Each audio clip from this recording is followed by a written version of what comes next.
invitado muy importante, probablemente uno de los líderes a nivel mundial en el campo de la astronomía. Buenas noches, Horacio. Y tenemos con nosotros al doctor Luis Felipe Rodríguez. Él es uno de los investigadores más reconocidos en el campo de la radioastronomía. Es sin duda uno de los investigadores que ha recibido numerosos reconocimientos, no solamente a nivel nacional, sino también a nivel internacional. Es probablemente el investigador más prolífico en su campo y, sin lugar a dudas, es un honor que tengamos el día de hoy, Luis Felipe. Buenas noches. Muy buenas noches, muchas gracias. Él es investigador de un centro de investigación que está aquí en la ciudad de Morelia, que es el Centro de Radioastronomía y Astrofísica. De hecho, él fue el fundador de este centro y su primer director. Sin embargo, después de haber sido director un tiempo, decidió que era mejor dedicarse a la investigación y no seguir siendo director, lo cual pues, es una cosa muy importante para nosotros.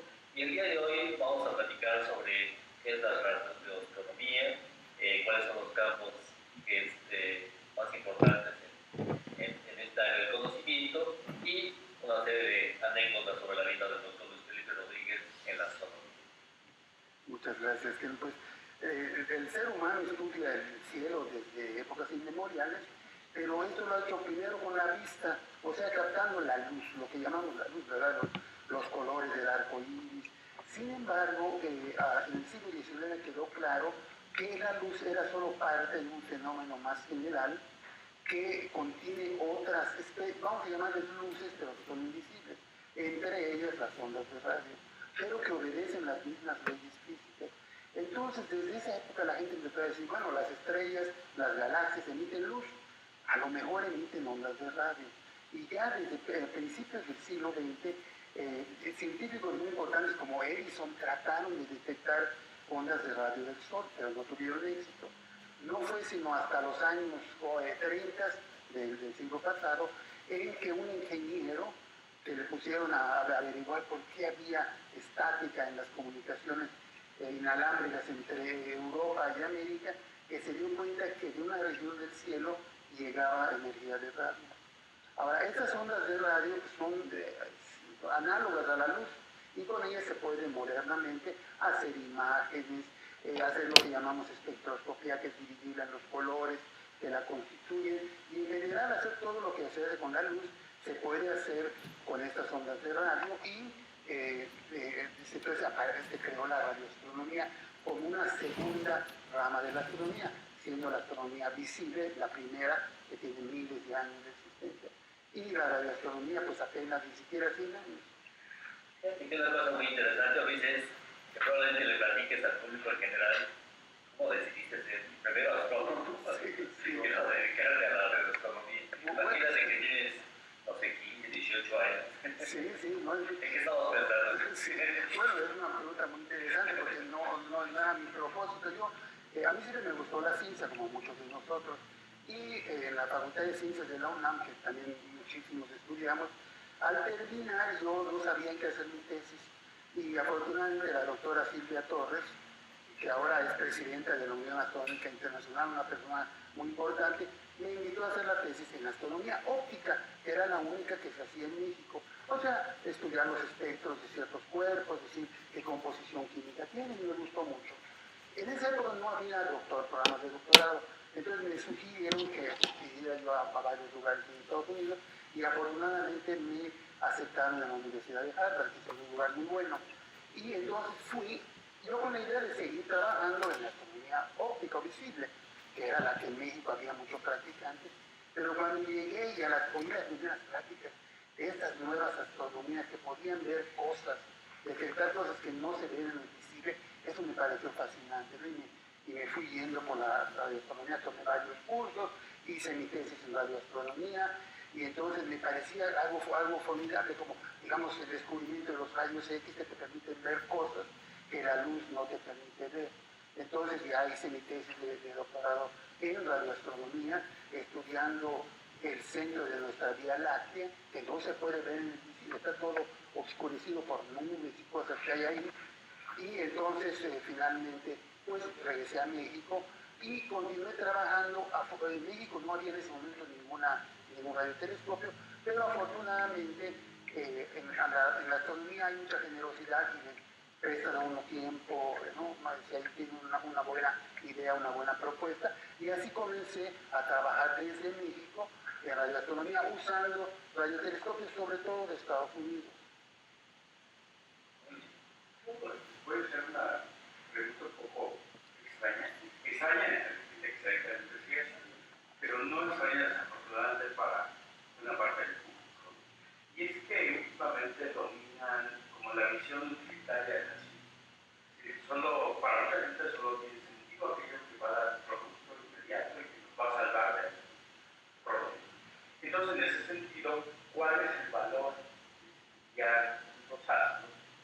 Y por supuesto, estudiar los fenómenos. Claro que sí, exacto. No, es muy interesante y por desgracia, eso no solo el público en general cae en eso, sino funcionarios, el propio CONACYT va a una cosa utilitaria a muy corto plazo. Y hasta universitario. Bueno, debe haber una componente así rápida, pero en realidad sabemos que los grandes descubrimientos requieren tiempo, porque son cosas que no tienen lógica ahorita y van a cambiar radicalmente las cosas, ¿verdad? Por ejemplo, en la astronomía, los desarrollos en la óptica, el descubrimiento del elemento helio se hizo en el Sol, porque en la Tierra casi no hay helio, ¿no? La radioastronomía está muy vinculada con todo lo que es la electrónica, el desarrollo de nuevos receptores. Yo recuerdo mucho que cuando yo empecé mi carrera, trabajábamos con unos transistores especiales que valían $100,000 cada uno. Y ahorita mi hija compró una grabadora y hay una de esos transistores, ¿no? Que vale $1 ahora o algo. Entonces hay una cuestión que en México tenemos que aprender, que hay que apostar y que muchas de esas cosas no van a llegar a nada, pero con que 2 o 3 lleguen, ya van a revolucionar las cosas. Porque si yo me quedo mucho en decir, bueno, quiero hacer mejores mesas de madera de un cierto tamaño, pues no voy a pasar de allá. Entonces alguien tiene que estar pensando en cosas a largo plazo, en cosas que no tienen sentido en este momento, pero que lo van a tomar luego, o no, pero las que lo toman son importantísimas. Por supuesto, y luego está el valor del conocimiento. Claro, sí. Donde estamos, Cultura, sí. y en ese sentido también hay una discusión muy grande en el público sobre lo que es ciencia, la astronomía, y ciertas corrientes pseudocientíficas o científicas totalmente, ¿no?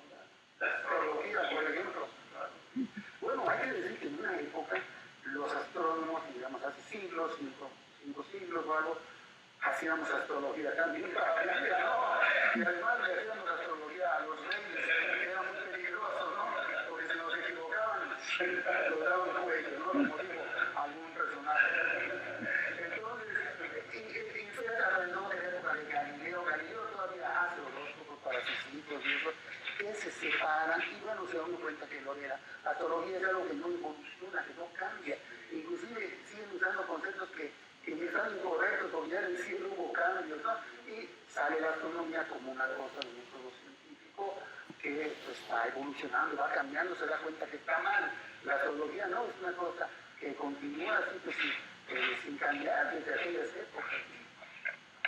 Algo que llama mucho la atención relacionado con esto es justamente el hecho de que cada vez que organizan algún evento los astrónomos aquí en la ciudad de Morelia, como que vienen muchos jóvenes, muchos niños, muchas de las conferencias ustedes dan de divulgación.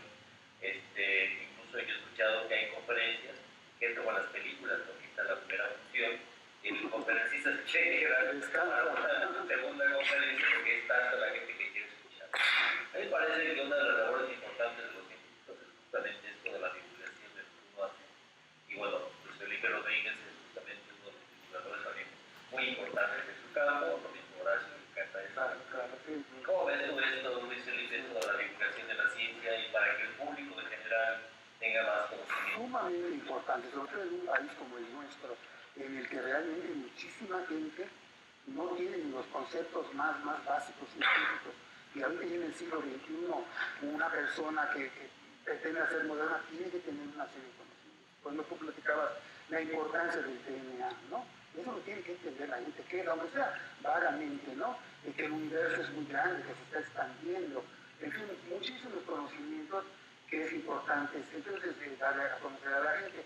Y en efecto, como la astronomía tarda mucho entre sus productos o hagan en cosas prácticas, Una cosa inmediata es la divulgación, que afortunadamente tiene mucho éxito porque traslada a la audiencia a lugares, a ambientes increíbles, ¿no? Que no hay en la tierra. Vamos a hacer una pausa y regresamos.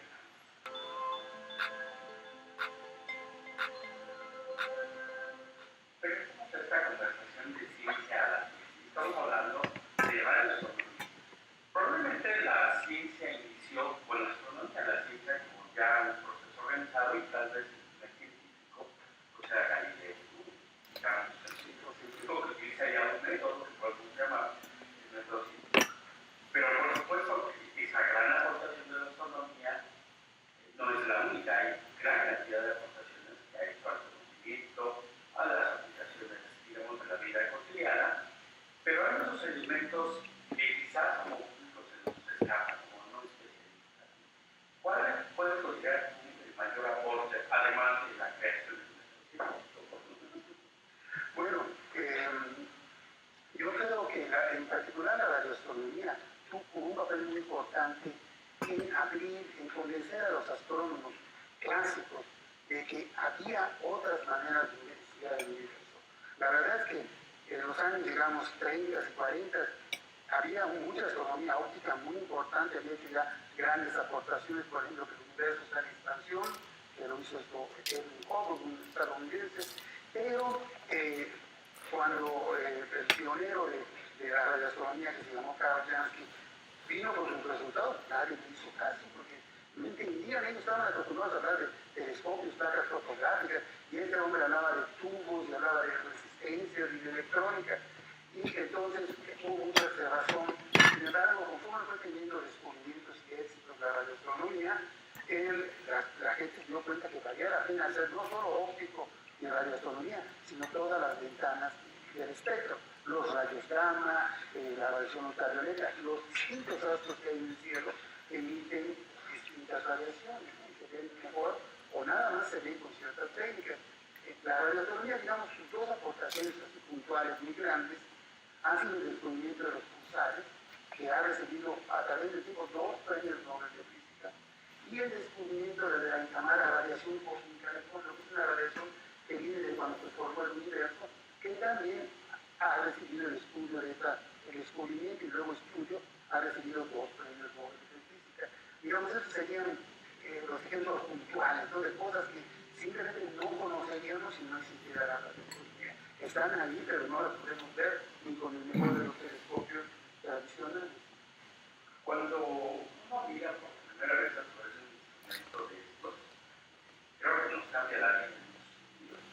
Puedo decir, yo decidí que es responsabilidad para un microscopio. Vamos de lo pequeño a lo inmenso. Hace unos días, con una muy buena amiga, me invitó a mirar este satélite, Lovejoy, que es comenta con nosotros un poco, y miramos otras cosas, ¿no? Entonces preguntaba, oye, quiero ver esto, quiero ver aquello, y nos dando vuelta, y me pareció algo fascinante. Hace rato hablábamos de la divulgación de la ciencia. Yo creo que todo el mundo deberíamos ver en algún momento también en el espacio, a través de un microscopio, pero también a través de un telescopio. Y ese movernos en esa noción que se nos hace muy complicadas, de los micrómetros, nanómetros, a movernos a cantidades así, que ni siquiera tenemos ni idea.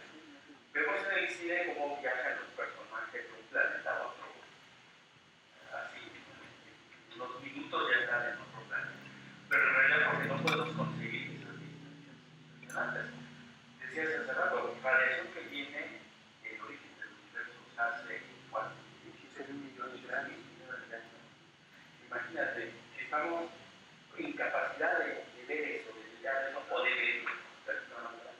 Esa parte me parece a mí fascinante. Creo que eso por sí solo justifica el exceso de la astronomía, no ponernos en un punto donde el mundo se nos amplía, abre totalmente. No sé, ustedes sienten esa misma emoción que el cuerpo y al final ustedes. Definitivamente, y también al usar un microscopio por primera vez y ver cuerpos que no puedes ver a simple vista, ¿no?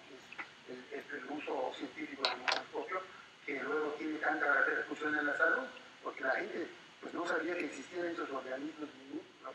En la astronomía pues es igual, la primera vez que ve uno, como dicen, los satélites de Júpiter o los anillos de Saturno, es una experiencia increíble, porque te das cuenta que en el universo hay cosas que tus sentidos desnudos no pueden captar, que necesitas un instrumento que los amplifique, ¿no? Que los potencie y que te permitan ver cosas fabulosas. Sí, y en la astronomía, pues en efecto es como que tenemos como una máquina del tiempo, ¿no? Que es que conforme vemos objetos más lejanos, estamos viendo cómo fueron más y más en el pasado, porque la información que nos está llegando no llegó instantáneamente, sino que a muy alta velocidad, hasta 100.000 kilómetros por segundo, pero está llegando y esa radiación cósmica de fondo se produjo en el origen del universo y apenas ahora la estamos tratando, ¿no? La luna misma la estamos viendo es como era hace un segundo, no claro, porque está cerquita. Ese es un concepto difícil de entender, pero fascinante. ¿Sí? Cuando nos miramos al cielo, miramos el pasado. Entonces, cuando uno dice, bueno, es la influencia de ese astro sobre mi nacimiento, pues estamos hablando de que se influencia, incluso puede que ya ni exista. Pues sí, que no existen, incluso puede que no existen. No tiene ningún sentido, no dice nada. Y hablar así de pasado, presente, en la vida cotidiana, es muy complicado. Sí, pues ciertamente va el campo desde el origen del universo hasta hasta el origen de los planetas. De los planetas, claro, claro. Eso es un tema muy importante, que como realmente no pudimos ver la formación del sistema solar porque no había seres vivos, pero ahora en otras partes del espacio ese proceso se está repitiendo y estamos viendo que otras estrellas están formando planetas a su alrededor de manera similar a como se formó nuestro sistema solar. ¿Qué te parece, Luis, si después de un corte continuamos? En otras partes del espacio ese proceso se está repitiendo y estamos viendo que otras estrellas están formando planetas a su alrededor de manera similar a como se formó nuestro sistema solar. ¿Qué te parece, Luis, si después de un corte continuamos? ¿Cómo no?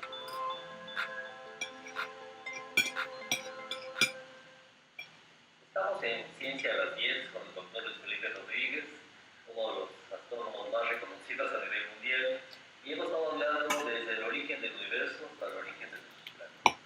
Y dentro de esta conversación hemos hablado de que hay muchas cosas que no se ven, y sin embargo son muy. Yo creo que sería muy interesante, Luis, que nos platicaras un poco cuál es como la metodología que siguen los astrónomos, y que hay una metodología científica común a todos los científicos, pero en particular, ¿qué cosas tiene que hacer un astrónomo para descubrir esas cosas que no se ven? Claro, pues como en todas las ciencias partimos del conocimiento que está establecido, pero que no necesariamente está bien todo. Puede haber una cosa maravillosa de la ciencia, que es el hecho de reconocer cuando algo está mal y cambiarlo. Pero partimos de ese conocimiento y nos preguntamos si tal o cual fenómeno, tal o cual objeto podría mostrar ciertas cosas, ¿no? Por ejemplo, ciertos cuerpos presentan la expulsión de gas en shock. Entonces uno puede llegar a la conclusión de que este otro tipo de objeto debe de presentar ese fenómeno y que ese fenómeno va a ser más fuerte o más fácil de detectar a una cierta longitud de onda.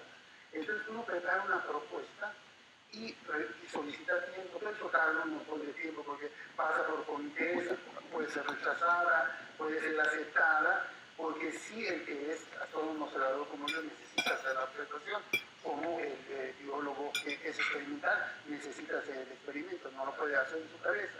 Entonces, ya que se consigue el tiempo, uno realiza esas observaciones y confirma o refuta uno la idea, no, pues no tiene, estoy mal, porque estoy mal, no sé. Ahora, lo más interesante de la ciencia es lo inesperado, ¿no? Lo que llaman la serendipia. O sea, casi todos los grandes descubrimientos es alguien que estaba tratando de hacer algo y encuentra otra cosa distinta, ¿no? Inesperada y no planeada. Y eso es lo que es difícil de cuantificar, ¿no? Que es la chispa. Lo de serendipia es un americano, un inglés, o sea, una cosa desfavorable de suerte. Y esto es casi la mayoría de los grandes descubrimientos. Por ejemplo, hablaba yo de los pulsares y de la radiación cósmica de fondo. Ambos fenómenos son descubiertos accidentalmente, de chispada, estudiando otras cosas, haciendo otras cosas, salen a sus descubrimientos. Claro, Eso es lo más maravilloso que le puede pasar a un científico. Darse cuenta que por unos días o unas semanas solo él y su grupo del mundo saben que existe esto en el universo. Lo van a hacer público y va a llegar a toda la gente, pero esta cosa de tener una información que no tiene, la gente es así como maravilloso, adictivo, ¿no? Pero incluso se darse cuenta de algo que uno no esperaba, tiene Exacto. ciencia, por decirlo así. Claro, Hay que saber. porque se te puede pasar, ¿no? No, pues no borramos estos datos, ¿no? Los llega a la basura. No, claro, eso es muy importante. Ahorita hablaste de los que hacen observaciones, son finalmente, digamos, pronósticos, Observacionales. y los otros son que teóricos. Teóricos, y ahora mucho gente que hace modelado físico-matemático, porque los problemas ya son muy complejos para resolverlos, digamos, analíticamente, como lo hizo en su momento Newton. Ahora realmente se usa muchísima computación, ¿no? Entonces, como que eso dividiría de algún modo a los trastornos. Entonces requiere mucha computación, muchas matemáticas. Muchas matemáticas y mucho conocimiento físico, y está muy bien preparado, ¿no? Porque pues, eso es como algo inesperado, solo lo va a identificar el que tiene una formación amplia. Claro. Y se va a dar cuenta, ¿no? Que esto no encaja, ¿no? Amplia. Claro. Y se va a dar cuenta, ¿no? Que esto no encaja, ¿no? Sí, a veces por recurso en las escuelas nos cuentan unas historias de chispadas y preparación. Por ejemplo, le cayó una manzana a Newton y descubrió la gravedad. Es decir, sin explicarle luego a los niños que en realidad ellos eran científicos que han mucho tiempo trabajando y haciendo observaciones. Digo, no sé si les cayó una manzana o no le cayó, parece ser que es falsa la anécdota. Sin embargo, uno encuentra aquello que está realmente buscando, sea por chispada o de manera sistemática. Hay un proceso previo, por ejemplo, en el campo nuestro, la penicilina se descubrió no porque se le contaminaran las cajas, en realidad ellos estaban buscando un grupo antibiótico y observó ese y le interesó y lo descubrió. Me imagino que la astronomía es exactamente igual, porque es una ciencia, ¿no? Es muy parecido. Solo que los objetos que buscan están, digo, busco algo que no veo, pero que de alguna manera tengo la idea de que ahí está por información previa, como comentaba. Se ve que se requiere algo muy especial, ¿no? Eso que decías del acceso a los instrumentos son fundamentales. Claro. Obviamente no cualquiera tiene acceso a los instrumentos, uno tiene que demostrar que tiene conocimiento fundamental en ciertos fenómenos, ¿no? Diversos para que uno pueda acceder. Completamente, sí. Eso es realmente una restricción, ¿no? Si hay una limitante fuerte a nivel mundial. Pues sí, porque hay en muchos instrumentos, sobre todo los que son nuevos, hay una gran demanda, o lo que llaman una sobredemanda. Entonces llegan de cada 10 propuestas, rechazan 9. Entonces uno tiene que estar realmente haciendo mucho esfuerzo para finalmente tener tiempo. Eso no ya no te pasa a ti, Luis. No, a todos les pasa, a todos les pasa, sí, a todos, porque esos comités que son muy duros, ¿no? Entonces, en algunas ciencias se puede trabajar con un equipo sencillo, no muy costoso, pero en otras sí, ¿no? En otras es muy costoso. Por ejemplo, la astronomía en general, la física de partículas, que requiere de estos aceleradores que valen literalmente miles de millones de dólares, ¿no? Y en fin, sí hacen falta los instrumentos, ¿no? Oye, ¿y Luis Felipe Rodríguez, el científico, detrás de qué está? ¿Hasta qué es lo que está buscando? Mira, pues es muy interesante, estamos tratando estamos tratando de entender mejor cómo se forman las estrellas y cómo alrededor de ellas se pueden o no formar planetas. Es como respirar nuestra historia, ¿no? Que ya no la podemos ver, pero en otras partes del espacio está volviendo a ocurrir esto, y entonces se está entendiendo cómo alrededor de la estrella joven se forma una estructura que llamamos un disco de gas y polvo rotando alrededor de la estrella, y cómo con el paso del tiempo, mucho tiempo, cientos de miles de años, de ese disco se van condensando los planetas. Hay un resultado reciente espectacular de uno de estos discos alrededor de una estrella donde se ven surcos, regiones donde falta material, y la idea es que ese material se ha ido en el planeta. Este es un resultado de hace cosa de unas semanas, que nos indica que sí, el proceso que ocurrió en los sistemas solares es común y corriente. Otro gran descubrimiento de la astronomía, no de la radioastronomía, más bien de la astronomía óptica, es el hecho de que la mayoría de las estrellas tienen planetas, algo que no sabíamos hace 15 o 20 años. Vamos a hacer una pausa y regresamos al segundo. Regresamos a la conversación de Ciencia a las 10. Y antes de continuar, quisiera hacerles una invitación para que visiten nuestra página en Facebook, Ciencia a las 10. Buscan y puedan contar para que nos adicionen sus comentarios, sus sugerencias, sus críticas, por supuesto, como en todo proceso científico, son muy bienvenidos. Estamos hablando de radioastronomía y de esa sensación de tener un conocimiento, por lo menos durante unos minutos, unos días, que nadie tiene, nosotros. Sin embargo, el método de la ciencia nos plantea que la ciencia es la actividad pública y hay que presentarlo. Seguramente hay gente que ha hecho observaciones y cree que descubrió algo, y cuando lo somete a la comunidad, resulta que se había equivocado, ¿no? Seguramente hay errores. Claro que sí, sí. No, yo creo que la mayoría de las veces ese es el caso, ¿no? De que uno piensa que descubrió algo ya que en la literatura resulta que alguien ya lo había reportado.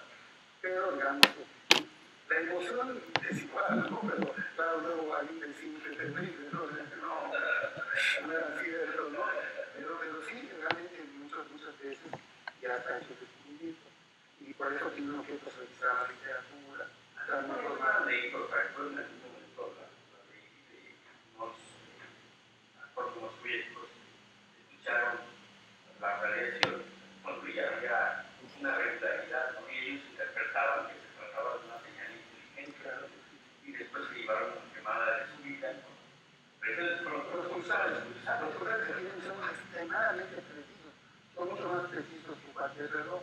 Entonces, los ingleses, que realmente fueron los descubridores, en un principio pensaron que había mucho contacto, ¿no?, con civilizaciones extraterrestres, y luego empezaron a descubrirlos en distintas partes del cielo, ver que tenían distintos periodos, identificaron ya los astros de los que venían y se entendió que era un proceso natural que simulaba, ¿no? De hecho, los primeros pulsares llevaban las siglas LGM, que quieren decir hombrecillos verdes, porque estaban pensando que ya habían hecho contacto con una civilización, pero no, pues no, es un fenómeno natural, pero desconocido hasta entonces. la decepción entonces parte también de la radioastronomía. Sí, no, en todas las ciencias. Sí, tal cual eso de que haya vida extraterrestre. Eso hay algunos juegos de astrónomos que se dediquen a eso. Pues mira, sí ha habido muchos esfuerzos. Lo que pasa es que en la ciencia, aún cuando decimos que nos damos plazos más largos, también hay una cierta urgencia. Entonces, se ha tratado de detectar usando técnicas de radioastronomía, porque así como en la Tierra nos comunicamos con ondas de radio, los celulares, la radio, la televisión, resulta que a través del cosmos y a través de la galaxia a lo mejor son las ondas de radio. Entonces, se han construido radiotelescopios que están dedicados a captar las señales de estrellas buscando algo especial, ¿no? Y de hecho, un millonario, Allen, que fue el cofundador de Microsoft, junto a su colega más famoso, entonces él donó dinero y se construyó un radiotelescopio que lleva varios años trabajando y que no ha detectado nada, ¿no?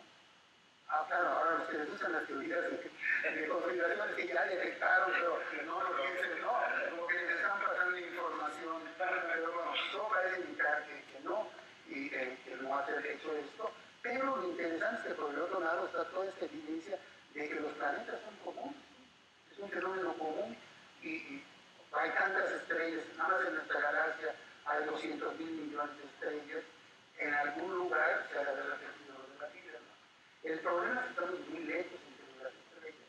Entonces yo diría que los astrónomos decimos que sí hay vida, pero no hemos hecho contacto.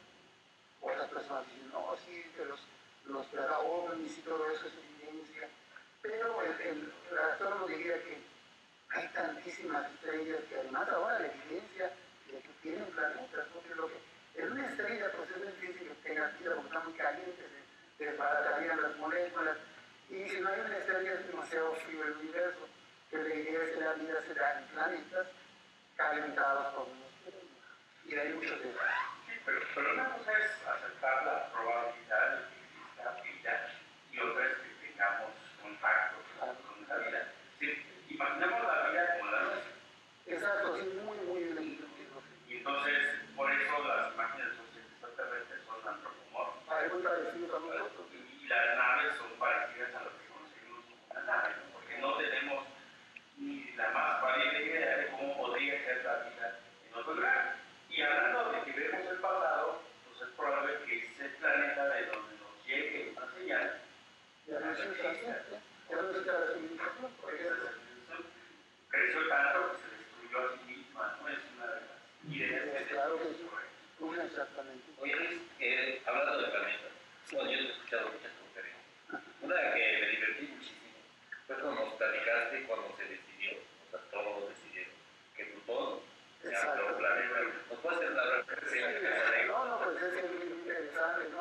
Plutón sigue felizmente en su órbita, ¿no? Pero ya lo clasificamos como planeta enano.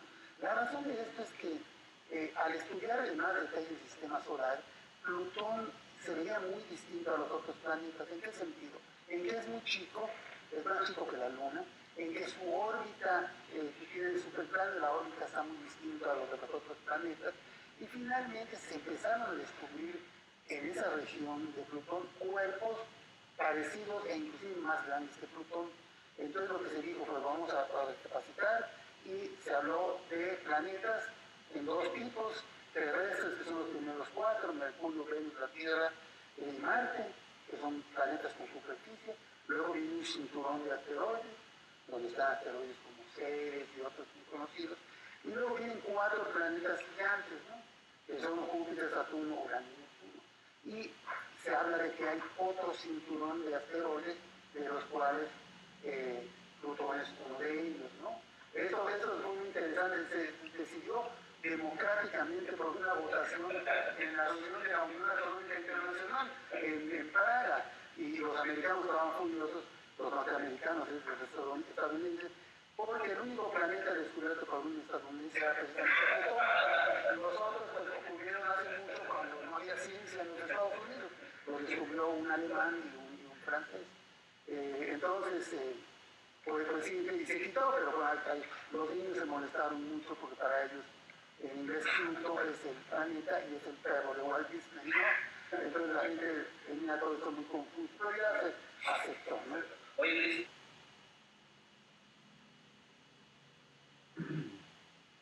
Claro, o sea, que quedaran 8 planetas, ¿no? Y ya no 9 como antes.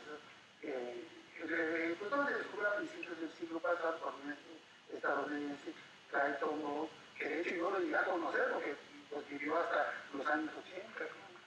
muy bien, Luis, ¿qué les parece si vamos a un corte? Muy bien, estamos en Ciencia a las 10. Estamos con el doctor Felipe Rodríguez, uno de los astrónomos más importantes que tiene el país. Y bueno, Luis, seguimos hablando de los planetas. Sin lugar a dudas, tú eres uno de los pioneros contemporáneos en la astronomía en México. ¿Nos puedes platicar algo, nos platicamos fuera de cámara, sobre algún personaje muy importante aquí del estado? Como no, pues Michoacán tiene astrónomos muy importantes. El mismo Melchor Ocampo, que bueno, el estado se llama Michoacán del Campo, fue un astrónomo muy serio, aficionado con escritos y textos, pero me refería yo a un astrónomo de fines del siglo XIX y principios del XX que se llamó Felipe Olivera, cuyo nombre lleva el planetario. Bueno, él en su casa, él hizo muchos estudios, hizo cosas muy importantes, y en su casa, el techo de un cuarto pintó el sistema solar, pero cuando lo hizo a principios del siglo no se había descubierto Plutón, entonces puso el Sol y los 8 planetas, ¿no? Hasta digamos, llegando a Júpiter, Saturno, Urano y Neptuno. Entonces cada vez que íbamos a septiembre decíamos, bueno, ahí está su sistema solar de Don Felipe, pero estaba mal, porque faltaba Plutón afuera, pero ahora ya que quitaron a Plutón, pues está bien, ¿no? Está perfecto su sistema solar, ¿no? De hace más de 100 años. ¿Qué se siente, digo, si hay manera de expresar sus palabras, ser pionero de una ciencia en un país? Pues yo creo que es muy grato, no es una cosa muy grata. En nuestro país lo sabemos todos, es difícil, ¿no? Somos, digamos, no siempre nos ayudamos a los mexicanos, ¿no? Y entonces, yo por ejemplo, yo sentí que había mucha oposición de los astrónomos ópticos porque no había mucho pastel para repartir y aquí llegaba alguien con una nueva área, ¿no? Pero yo creo que eso ha cambiado y ahora ya tenemos en México gente que hace radioastronomía, astronomía de rayos X, astronomía de rayos gamma, y entonces ya como que la gente, lo mismo que ocurrió a nivel mundial, entendió que esa es la manera de trabajar, ¿no? Y entonces es muy satisfactorio saber que uno jugó un papel en ese avance que tuvo el país, como ha habido muchísimos en muchas ciencias, que cada quien nos hemos batallado por conmemorar un poquito las cosas. Recuerdo que en 1959 yo estaba en la preparatoria en el Colegio Escolar y se realizó una conferencia en el planetario, teníamos poco tiempo, de radioastronomía.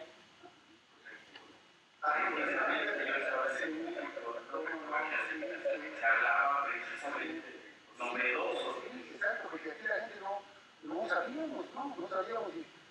me decían, no, es que es como la luz, pero no es la luz, y, no, y entonces pues fue ocurriendo, pero yo creo que fue muy exitoso y ahora ya en México tenemos gente trabajando en las distintas ventanas, ¿verdad? ¿Cómo estamos en la infraestructura ahorita? Digo, nos mencionabas que realmente hacer el trabajo en radioastronomía se requiere una gran instrumentación, exactamente, una gran infraestructura que requiere mucho dinero. Y por supuesto que hemos avanzado, pero ¿por qué no nos das un panorama general de qué tipo de instrumentos tenemos en México, cuánta gente trabaja? Y para ir avanzando, ¿no? Para que la gente se dé cuenta de que el esfuerzo que han iniciado muchos de ustedes ha tenido efectos muy importantes para México. Claro, la comunidad astronómica es pequeña, son de 200 profesionales, solamente como digamos 2 astrónomos por millón de habitantes, ¿no? Que es muy poco. En los países desarrollados esto es 20 veces mayor, sabemos bien ese famoso factor de 20 de diferencia. En México tenemos una larga tradición de astronomía óptica que viene de las épocas prehispánicas y desde, digamos, épocas del Chorocampo, hubo telescopios ópticos y en la primera mitad del siglo XX se construyeron bastantes telescopios. Entonces tenemos telescopios ópticos importantes, tenemos uno en San Pedro Mártir, en la sierra de San Pedro Mártir, en la Baja California, y otro en Canarias, Sonora. Sin embargo, ya sus diámetros son espejos de 2 metros, digamos el ancho más o menos de esta mesa, están ya totalmente rebasados. Y la comunidad astronómica ha estado tratando de traer un gran telescopio, hasta ahora por desgracia sin éxito. ¿Por qué? Porque generalmente nos ganan las cosas en Chile. Tienen sitios extraordinarios, tienen leyes de protección del cielo, tienen leyes diplomáticas que hacen un atractivo que nosotros no tenemos.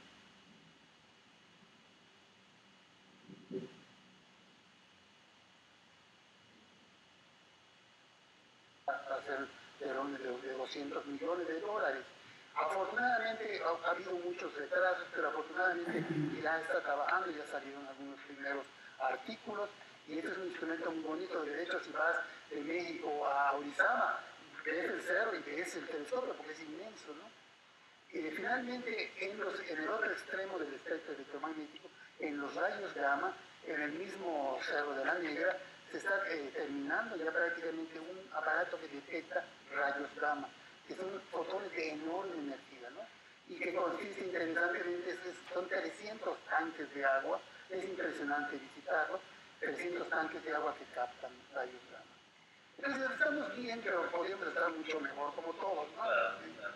Pero por ejemplo, si tú tuvieras la oportunidad de que dijera, se vendió el equipo cualquiera, como que vale más lo que acabas de vale dólares, te diga, bueno, Luis, aquí está el dinero, ¿tú dónde y qué construirías aquí en México? Pues creo que sí hace mucha falta un telescopio óptico de diámetro tipo 6 o 7 metros, ¿no? Y yo creo que eso sería una gran urgencia. ¿Por qué? Porque seguimos siendo mayoritariamente astrónomos que trabajamos, yo no, pero que trabajan en la parte óptica. Y entonces estos astrónomos están en una situación muy problemática, tienen que conseguir tiempo en otros lugares, pero San Pedro Mártir es un buen sitio y sí debe de haber un telescopio, ¿verdad? La infraestructura que México está logrando, y por supuesto que puede lograr más si es deseable, ¿no? Y el conocimiento. Pero la otra parte es 200 astrónomos. Si pensamos cuántos astrólogos nos ganan por mucho. ¿Qué tiene que hacer uno si quiere estudiar astronomía? La trayectoria típica es hacer una licenciatura en física o físico-matemáticas y luego hacer el doctorado en astronomía. Y durante ese doctorado uno se especializa normalmente en alguna región, como decíamos, del espectro electromagnético o en la teoría, en la observación. Y en México, afortunadamente, la mayoría de los estados tienen ya una licenciatura de físico-matemáticas. En Michoacán, la Universidad Michoacana tiene una licenciatura y la mayoría de los estados hay. Ahora, ya a nivel de posgrado no son tantos los sitios. En la UNAM lo imparte en la Ciudad de México, en Morelia y en Ensenada. El Instituto Nacional de Astrofísica, Óptica y Electrónica lo imparte en Tonantzintla, Puebla. Y recientemente los colegas de Guanajuato, de la Universidad de Guanajuato, han iniciado un posgrado en astronomía. Ahora, uno, y esta es una pregunta trampa, puede vivir siendo especialista. Sí, cómo no.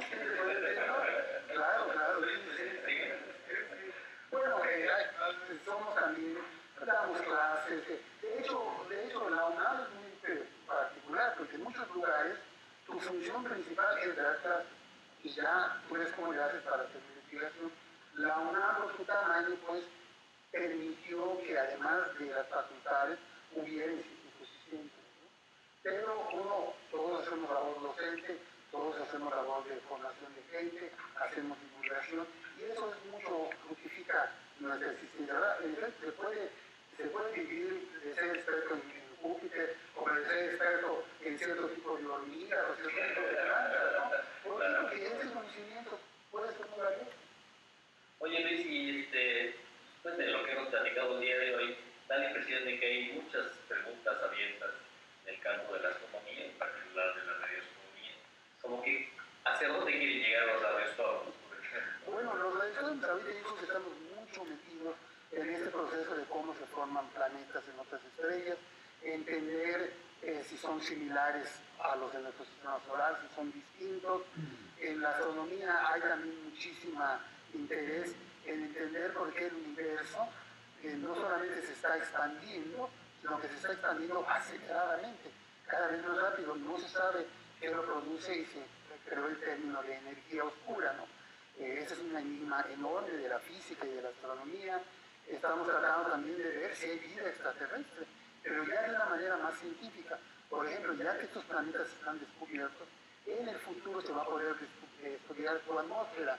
Y como tú sabes bien, la atmósfera de un planeta se modifica con la vida, ¿no? La presencia de oxígeno en nuestro planeta tiene que ver con la vida. Desapareciera la vida, desaparecería el oxígeno, desaparecería el metano y otras moléculas. Entonces la idea es que aún sin ver a los hombrecillos verdes, vamos a poder decir si tal o cual planeta es habitable o inclusive está habitado. Esto es algo fabuloso, no es algo increíble que lo podamos hacer. Está por estrenarse una película sobre físico. Lo interesante de todo es que un científico, y además un científico teórico, se puede convertir en una estrella, ¿no? Y me refiero no a las estrellas que observan ustedes, una estrella de los medios. ¿Cómo ven ustedes? ¿Cómo sienten eso? ¿Los populariza demasiado? ¿Les da una imagen equivocada o qué sucede? Pues bueno, en el caso de Hawking yo creo que es mucho el hecho de que a este hombre a sus 25 años le diagnostican esta enfermedad de Brugge, le dicen que le quedan 2 años de vida, que no va a poder hablar, y él, sin embargo, se sobrepone a eso, ¿no? Convence a un amigo de que le haga ese sistema por el que sintetiza a él, y tiene 72 años y sigue ahí productivo. Y además creo que se ha casado con 3 mujeres, que no sé cómo le hace, o que está perdido a la vida, ¿no? Pero sí, de hecho yo vi la película y está interesante, está muy nominada, y curiosamente hay una segunda película sobre otro gran científico, Alan Turing, que se llama Enigma, que también es muy recomendable. Que él no se convirtió en una superestrella. Él no, porque al revés, él como hizo su trabajo clasificado, nadie lo conocía y lo trataron súper mal porque era homosexual, y en Inglaterra era un delito que metieran a la cárcel, ¿no? Y entonces él ni siquiera podía decir, yo fui un héroe de guerra, yo rompí el código de los alemanes, ¿no? Cargué miles de libras, con todo y eso se lo llevaron a la cárcel. Pero es interesante, fue el polo opuesto de Hawking, que Hawking es una persona muy mediática. Oye, y como para ir cerrando el programa, ¿nos podrías platicar sobre todos estos grandes descubrimientos de la astronomía, los físicos, matemáticos? ¿Qué impacto tiene en la vida cotidiana de cualquier ciudadano? Bueno, fíjate, diré, por ejemplo, a principios del siglo XX se descubre la mecánica cuántica, es cómo controlar a los electrones, a las partículas muy pequeñas, y de ahí sale toda la electrónica. Por ejemplo, un ministro de Estados Unidos dijo, 30% del Producto Interno Bruto de Estados Unidos viene de la mecánica cuántica. Una cosa que era una locura, que tiene que interesaba saber las cosas muy pequeñas. Es muy importante, ¿no? Los avances en detectores tienen mucho que ver con la astronomía. Los famosos CCDs, por los cuales se dio un premio Nobel hace un par de años, se construyeron a insistencia de los astrónomos, que somos insaciables, queremos cada vez mejores y mejores cosas. Entonces, la gente se hubiera quedado siempre muy contenta con aquellas cámaras de film, de película, pero los astrónomos dijeron, no, que no un video digital, y finalmente se construyeron los detectores que están en esas cámaras, están en nuestros celulares y todo. O sea, la ciencia impacta muchísimo. Las cosas más importantes de nuestro momento, de nuestra cotidianidad, vienen de descubrimientos que en su momento no parecían ser muy importantes. Los microondas, la resonancia magnética, los GPS, que se contienen correcciones relativistas de la teoría de la relatividad de Einstein, no lo sabe la gente. Bien, fue un placer realmente tenerte aquí con nosotros. Aprendimos muchas cosas, se abren muchos horizontes en esto del estudio del universo en general. Y yo creo que hay un muy buen mensaje al público en general y es la importancia de la ciencia y la necesidad de jóvenes científicos. Definitivamente. Y la pasión